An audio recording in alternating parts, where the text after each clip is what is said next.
This is part 3 in a series about obscure sequels to popular NES games, which means, yeah, there's already a part 1 and a part 2. So far, I've covered elusive follow-ups like Bartman meets Radioactive Man, Wizards and Warriors 3, WWF King of the Ring, Tetris 2, and many, many more.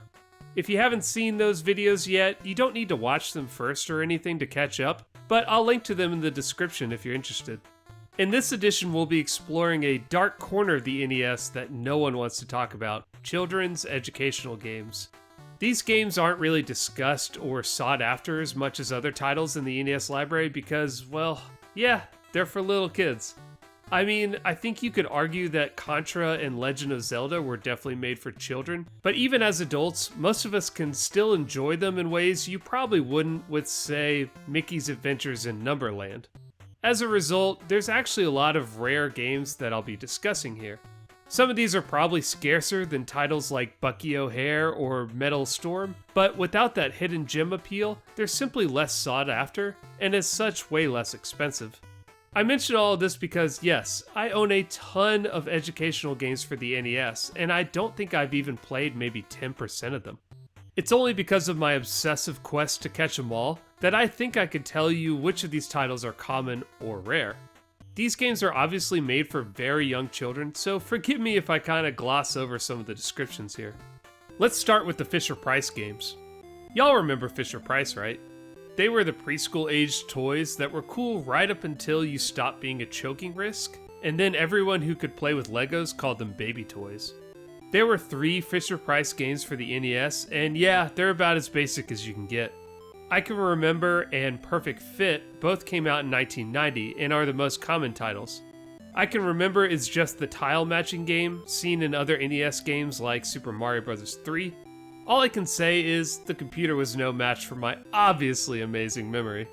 I can't wait till my daughter is old enough for me to crush her at this. Perfect Fit is a shape matching game where you move the object over to the corresponding silhouette. That's all it is. This is the epitome of simplicity here. Basically, either of these games could have been a board game or like a tabletop playset.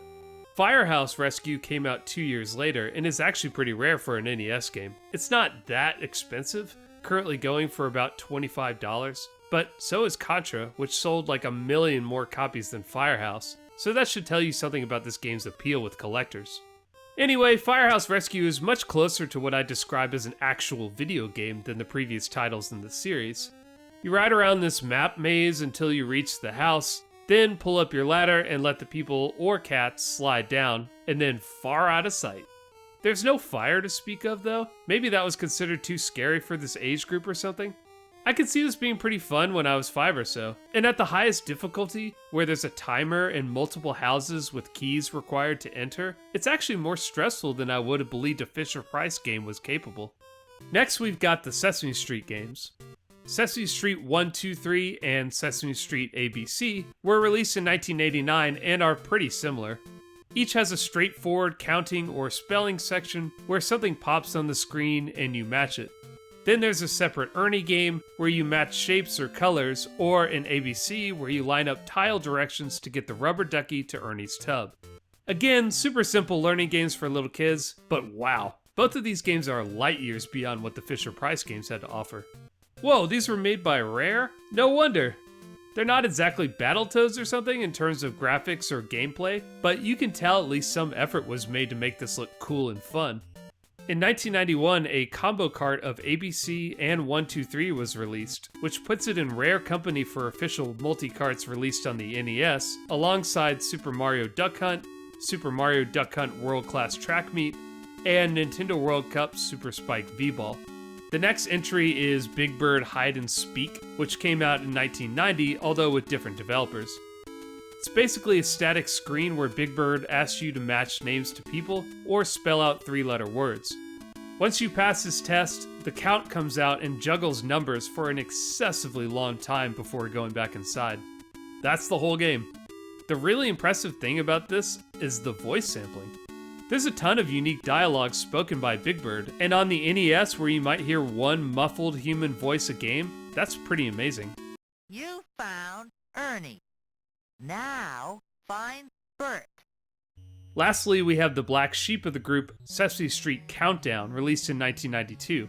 You can go on eBay right now and grab ABC or 123 for $2 to $3, but Sesame Street Countdown will set you back about $15. Better break out that piggy bank. So in Countdown, you play exclusively as the Count, and like Firehouse Rescue before it, it seems like they waited till the last game in the series to make something more like, well, a video game. You basically select a number at random, and then go through each level trying to find the corresponding number or objects that match. And all the while, the Count speaks his approval to you. Like all the aforementioned educational games, there's no enemies or hazards or really anything to impede your progress other than your own illiteracy. I do love that at the end of the level you get to the Count's castle and all the numbers do a sexy dance for you. Hubba hubba. I like that you can choose to either run or hop as your mode of transportation. I have to assume the developers thought maybe Super Mario style controls were too advanced for kids back then, but you pretty much move the same speed either way, so I'm not really sure what the point is. Mickey Mouse had 3 games on the NES, the most famous of which was 1989's Mickey Mousecapade. I never realized that this is a Capcom game that was developed and programmed by Hudson Soft. How did that happen?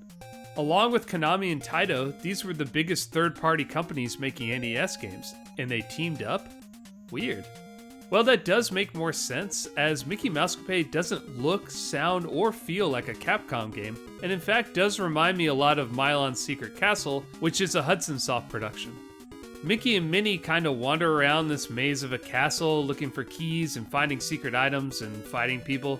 It kind of gets a bad rap, but it's not terrible or anything, just not as interesting as similar titles like Legacy of the Wizard or Goonies 2.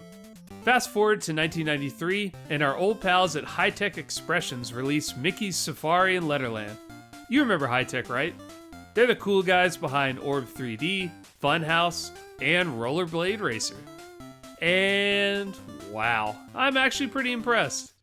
Safari in Letterland is a platformer where you take Mickey to all these exotic locations to find 3 letters and spell out new words.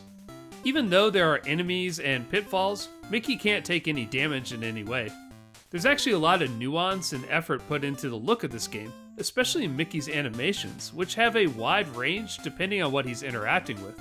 Also, this pyramid is dope! Check out these rad relief sculptures of Donald and Goofy. Amazing! I find it funny that these items you need scroll through the alphabet, so at first you're trying to time your swing perfectly so you'll get a certain letter, only to realize that the game just chooses the one it wants, even if it never appeared on the screen. I wish real spelling was that easy. At the end of each stage you have a quiz which then completes 1 letter. Presumably you need to do this for all 26, and it doesn't matter which level you select, they all end the same way. The final game in the series, Mickey's Adventure in Numberland, came out in 1994, making it one of the last games released on the NES. It's largely the same format as Letterland, but with, numbers. The graphics and sprite animations are kinda worse than its predecessor, but in exchange, the levels are much longer and have more elements to interact with. Also, damn Mickey, those are some fresh kicks! Most notably, you can get hurt in this game. No shit! Not only that, but Mickey has a balloon weapon now that he can shoot at enemies. In this way, it's the closest game so far to an actual action platformer, just super simplified.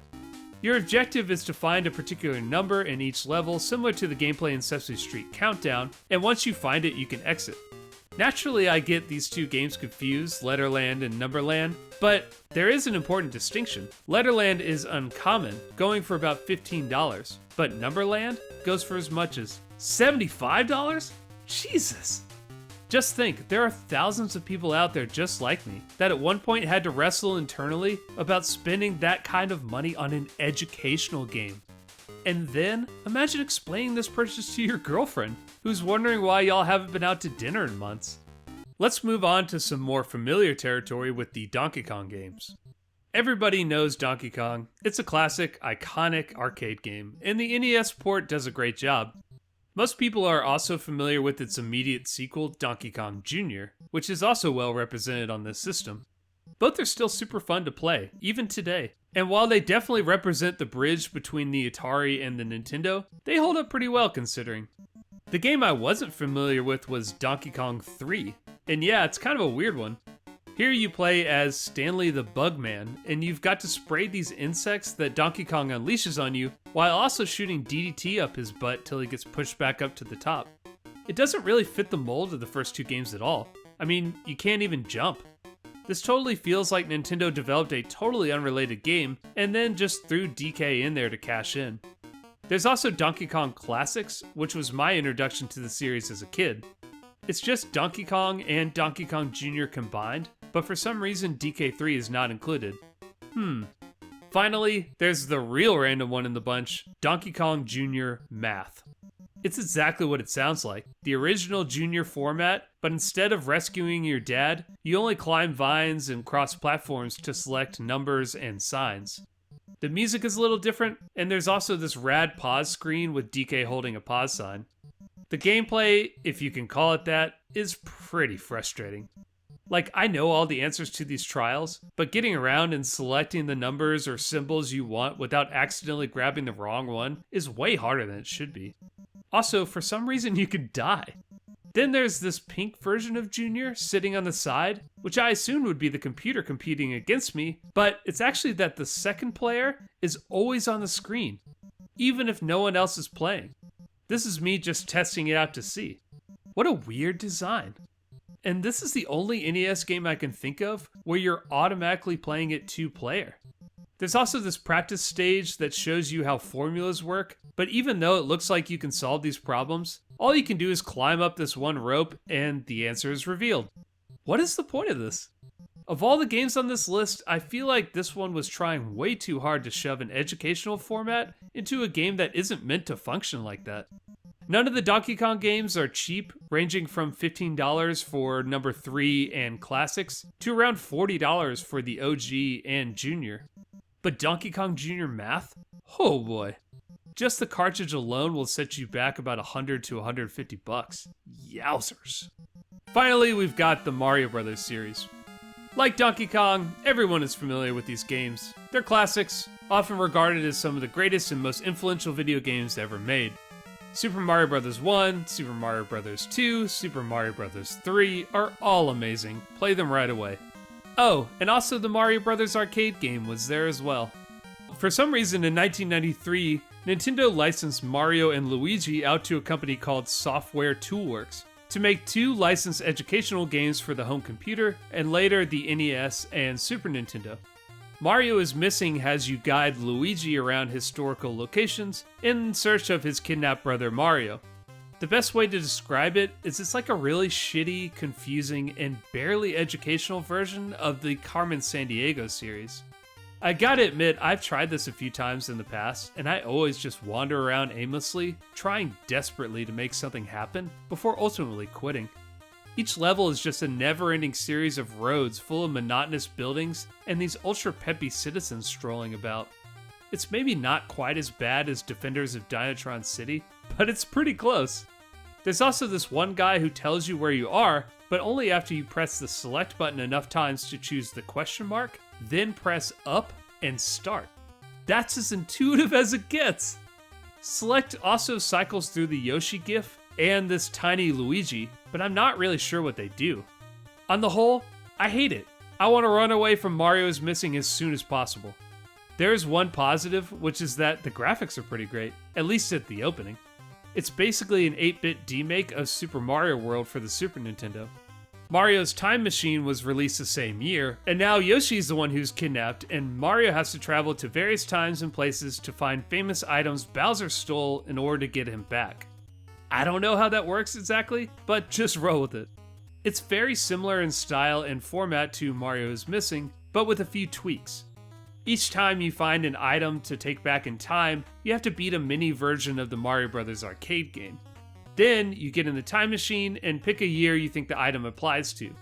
At first, this is pretty obtuse, but once you visit all the time periods, it's pretty obvious which item goes when, if not where. By that I mean that even when you pick the correct year, it's not clear at all where you need to place the corresponding object. Like, I know 1602 is Shakespeare, and I'm confident the pen and quill is his item, but where does it go? Old Billy Shakespeare shows up a few seconds while being chased by a hammer brother before leaving the screen, so I assume I've got to time this right, and then press some button near him with the pen and quill selected. Well, after numerous tries timing this right, I got to him and got this message. Okay. Then a bird steals your shit, and you've got to go back to the museum and try again. It's annoying and needlessly obtuse for an educational game, but still far more straightforward than the labyrinth that is Mario is Missing. Like that game and the Mickey Mouse games, there are some platforming elements thrown in here, and even though you can't get hurt or gain anything from these exchanges, it does break up the monotony a bit. There's even the spin move from Super Mario World. Neat. I wouldn't recommend playing either of these, or really any of the educational games I've covered this week, but if I had to choose one, it'd be Mario's Time Machine, which coincidentally is the rarer and more expensive of the two, clocking in at about $80. And whew, that's all of them, I think. There's a lot more of these obscure sequels to discuss, and every time I make a video in this series, I end up adding more to the list. I wasn't even planning to do an all educational games video till I realized that if I'm gonna discuss Donkey Kong Jr. and Sesame Street Countdown, I might as well go all the way with it. There's so many left to cover, so stay tuned for more obscure sequels to popular NES games coming in the near-ish future. Until next time.